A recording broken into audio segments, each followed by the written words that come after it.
पिचकारिया पकड़ के रोवत हुई है ना। होली में हम चली अइली सैया नहीं सोवत हुई है। पिचकारिया पकड़ के रोवत हुई है ना।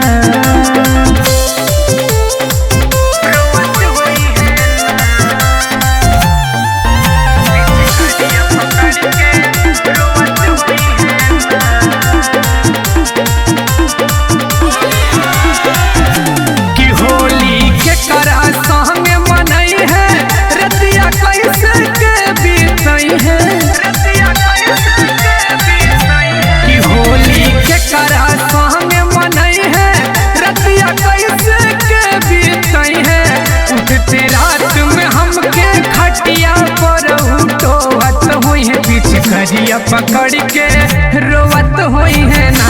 होली में हम चली अइली सैया नहीं सोवत हुई है। पिचकारिया पकड़ के रोवत हुई है ना।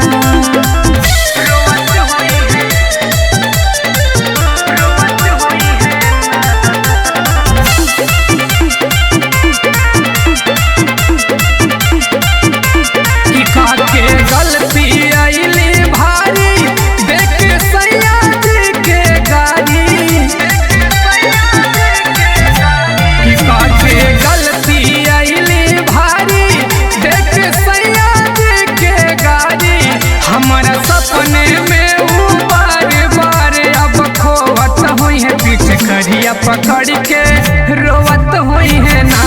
होली में हम चली अइली सैया नहीं सोवत हुई है। पिचकारिया पकड़ के रोवत हुई है ना।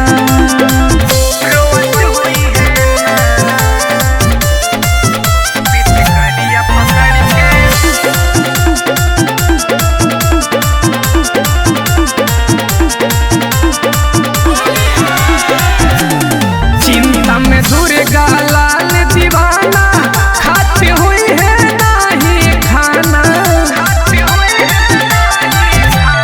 चिंता में दुर्गा लाल दीवाना खाती हुई है नहीं खाना।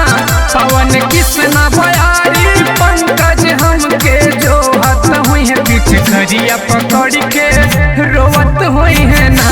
होली में हम चली अइली सैया नहीं सोवत हुई है। पिचकारिया पकड़ के रोवत हुई है ना। बड़ा परेशान हुई है सखी।